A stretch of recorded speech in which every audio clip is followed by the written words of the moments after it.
হাজার হাজার নিত্য প্রয়োজনীয় জিনিসের মধ্যে একটি মাত্র আইটেম হচ্ছে তেল।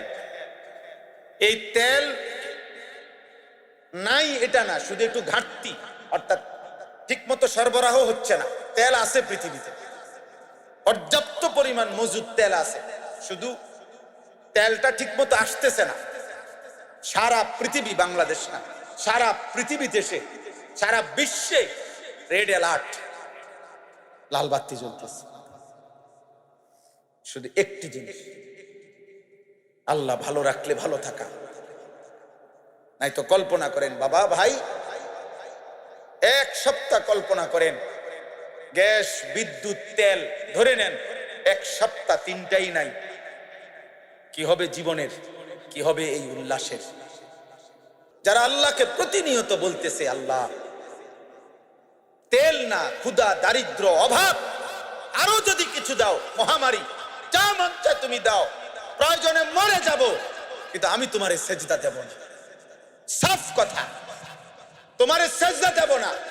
তুমি আমারে যদি দুর্ভিক্ষ ফেলে দাও, আমার জীবন একটাই, আমি আর আমার নর্তকী, আমি আর আমার মোবাইল, আমি আর আমার উলঙ্গ ছবি, আমি আর আমার হারাম জিন্দিগি, আমি আর আমার সুদের টাকা, আমি আর আমার কিস্তির টাকা, আমি আর আমার বেপর্দা জীবন, আমি আর আমার নাটক, সিনেমা, এই আমার জীবন। এবার তুমি সুখে রাখলেও পারো, দুঃখে রাখলেও পারো, তুমি তেল দিয়েও পারো, না দিয়েই পারো। অভাব আমি বুঝি না মাওলা, দাও দুর্ভিক্ষ আমি জানি না, আমি জানি শুধু আমার উল্লাস, আমার যৌবনের চাহিদা, আমার লজ্জাস্থানের চাহিদা পূরণ, খালাস। কোরআনে স্পষ্ট আছে, নবীজিকে আল্লাহ বলছে, বন্ধু মনের ইচ্ছে মতো যে চলে, আমি পরিষ্কার তার ব্যাপারে আপনাকে জানিয়ে দিলাম, ইনহুম ইল্লা কাল আনআম, তারা আর কিছুই নয়, শুধুই জানো। একেবারে স্পষ্ট কোরআনের আয়াত, এরা আর কিছুই নয়, শুধুই জানো। আল্লাহ তাআলা কোরআনে বলছে, ওয়াত্তাবা হাওয়াহু ফামাসালুহু কামাসালিল কালব, যে মনের ইচ্ছে মতো চলে, আল্লাহ বলে তার দৃষ্টান্ত কামাসালিল কালব, কুত্তার মতো। কালবুন অর্থ কুত্তা, কুকুর। কামাসালিল কালব, কিসের মতো? কুত্তার মতো। এজন্য আমি তো সাফ বলি আব্বা, ঈমানবিহীন জীবন কুত্তার জীবন, সেজদাবিহীন জীবন কুত্তার জীবন। যে কপাল সেজদা দেয় না, ওই জিন্দিগি কুত্তার জিন্দিগি।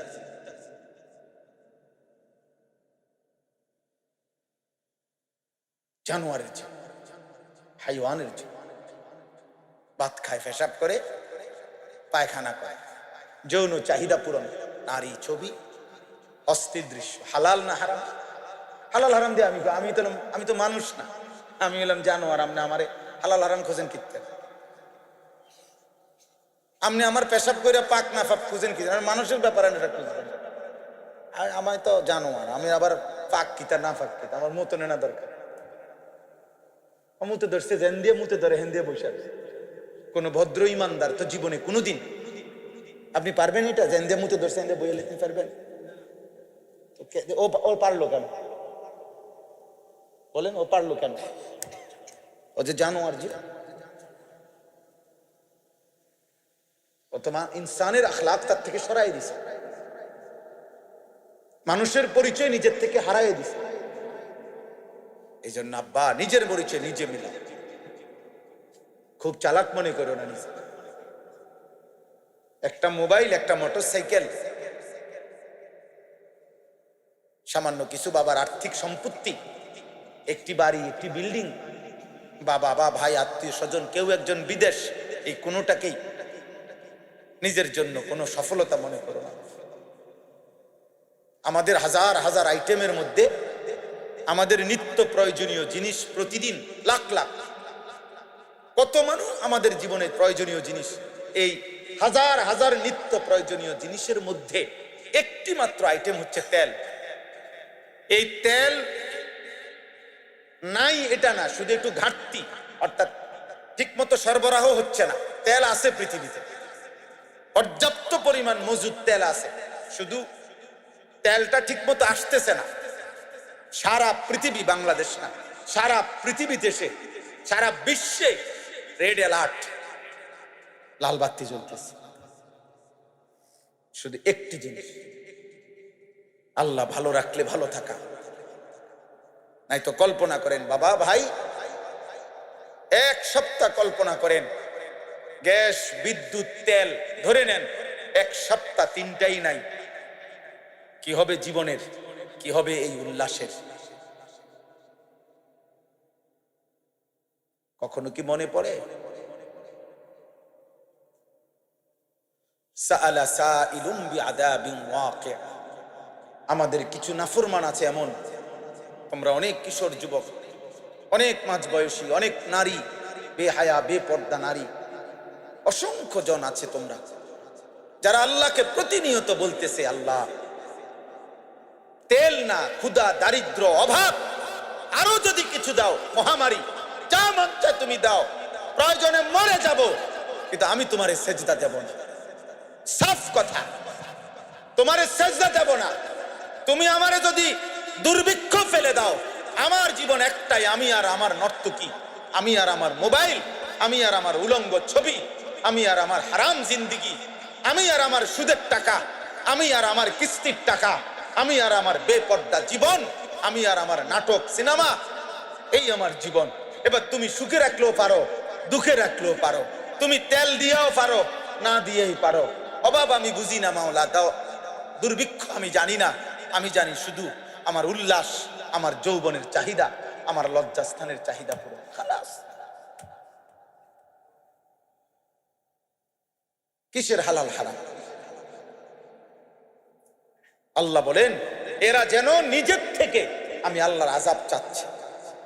সাআলা সাইলুম বিআযাবিন ওয়াকি', মক্কার এক কাফের, তাফসীরের মধ্যে আছে নবী সাল্লাল্লাহু আলাইহি সাল্লামের জামানায় নবীজি একদিন কালেমার দাওয়াত দিচ্ছিলেন, বলতেছিলেন আল্লাহর দিকে ফিরো, নয়তো আল্লাহর আযাব আসবে, আল্লাহর আযাব আসবে। নবীজি চোখের পানি ফেলে বলছে, হে আমার জাতি, নূহ আলাইহিস সালামের কওমকে আল্লাহ নাফরমানির কারণে আযাব দিয়ে ধ্বংস করছে। লূত আলাইহিস সালাম, হুদ আলাইহিস সালাম, সালেহ আলাইহিস সালাম, শুআইব আলাইহিস সালাম, ফেরাউন, নমরুদ, কারুন, হামান, সাদ্দাত, এরকম নাফরমানদেরকে আল্লাহ আযাব দিয়ে দিয়ে নাফরমানির কারণে শাস্তি দিছে। তোমরা আল্লাহর নাফরমানি ছাড়ো, তোমরা ঈমান আনো, নয়তো আল্লাহ আযাব দিবে। তাফসীরের মধ্যে আছে ঠিক ওই টাইমে এক কাফের, নজর ইবনে হারিস, মক্কার কাফের সর্দার, সে নবীজির সামনে বিদ্রুপ কইরা, ঠাট্টা কইরা, হাসতে হাসতে হাত তুলে আল্লাহকে বলছে, আল্লাহুম্মা ইন কানা হাযা হুয়াল হাক্কা মিন ইনদিক ফাআমতির আলাইনা হিজারাতাম মিনাস সামা আবিতিনা বিআযাবিন আলীম। বলতেছে, হে আল্লাহ, এই মুহাম্মাদের কথা যদি সত্যই হয়, তুমি আযাব দিতে পারো। সে বলতেছে, নাফরমানি করিলে, ঈমান না আনলে নাকি আযাব দিবা। সে বলে, যদি এই কথা সত্যই হয়, তো এখন তোমার কাছে কি আযাব আছে দাও এখন। কসম খোদার, এটা কোরআনের তাফসীর। এই বেঈমান বলে উঠছে আল্লাহকে, দাও এখন দাও। ফাআমতির আলাইনা হিজারাতাম মিনাস সামা, বলছে এখন তুমি আমগর উপরে পাথরের বৃষ্টি বর্ষণ করে আযাব দাও দেখি। আবিতিনা বিআযাবিন আলীম, অথবা তার চাইতে ভয়ানক কোন আযাব আছে কিনা দাও। তাহলে আমরা যখন নামাজের কথা বলি, আল্লাহর কথা বলি, আখিরাতের কথা বলি, কবর জাহান্নামের কথা বলি, আমার বাপ, আমার ভাই, আমার বন্ধু যারা প্রত্যাখ্যান করেন প্রত্যেক ওয়াক্তের আযান, প্রতি ওয়াক্তে আযানে আল্লাহ ডাকে, বান্দা আয় না, বেঈমান বলে না না। প্রত্যেক ওয়াক্তে আযানে আল্লাহ বলে হাইয়া আলাস সালাহ, বান্দা আয় না, এদিকে একটা সেজদা দে বান্দা। বেঈমান নাফরমান ওই বলে না না, ভাত তোমার, মাছ তোমার, রিজিক তোমার, আলো তোমার, অন্ধকার তোমার, আসমান তোমার, জমিন তোমার, সূর্য তোমার, চন্দ্র তোমার, আমার অস্তিত্ব তোমার হাতে, আমার নিঃশ্বাস তোমার হাতে, আমার চোখ, নাক, কান সব তোমার হাতে, তোমাকে সেজদা দেব। এজন্য সবসময় বলি, আসমানের নিচে জমিনের উপরে বেনামাজির চাইতে বড় বেয়াদব, নিকৃষ্ট বেয়াদব, এর চাইতে বড় বেয়াদব এর চাইতে বড় বেয়াদব পৃথিবীর কোনো আর কিছুই হইতে পারে না। সবচেয়ে বড় বেয়াদব এটা, সবচেয়ে জঘন্য বেয়াদব যার কপালে সেজদা। এই গাদ্দারের চাইতে বড় গাদ্দার আর কিছু না। আমি ওই বাপদেরকে বলি, অভিভাবক আপনারা যারা বাবা, মুসলমানের বাপ আপনাদের যাদের ছেলে মেয়ে নামাজ পড়ে না, আপনার সাফ বলি, এই সন্তান এই নাফরমান আপনারে কোনোদিন মনে রাখবে না। কারণ সেই গাদ্দার, যেই গাদ্দার আল্লাহর মতো সত্তা, এত বড় কায়নাতের মালিক, 24 ঘন্টা যিনি তাকে দিচ্ছে, তাকেই যে পাত্তা দেয় না, আমনের মতো বাপের হাতে গনা তো ধরে না। আমনের মতো বাপের আপনি হিসাবে কিতাব, আপনি কিতাব, সে তো আল্লাহকে কিছু মনে করে না। যে এত বড় মালিকের সেজদা দেয় না, এত বড় বেয়াদব, এই বেয়াদব তার বাবার সম্মান করবে কি?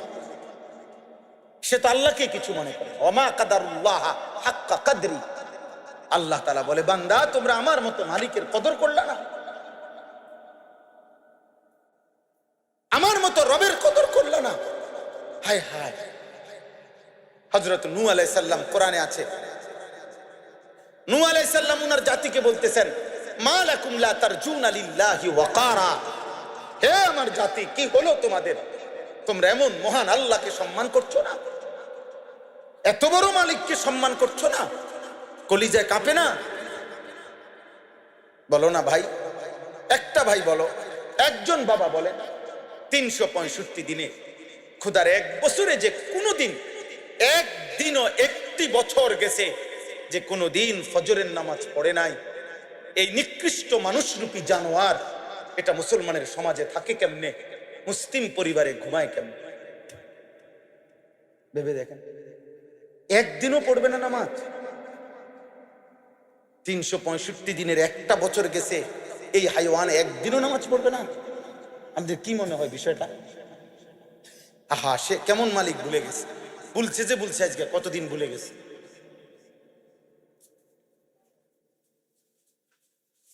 বলেন। হ্যাঁ, আবারও বলছি, বাপ দুনিয়া খাওয়াইতেছে পড়াইতেছে বলে মনে করো না এখানে শেষ। দুনিয়া তো, আবারও বললাম, জানোয়ার কি খাওয়ায়? দুনিয়া তো আল্লাহ কুত্তা বিলাইও খাওয়ায়।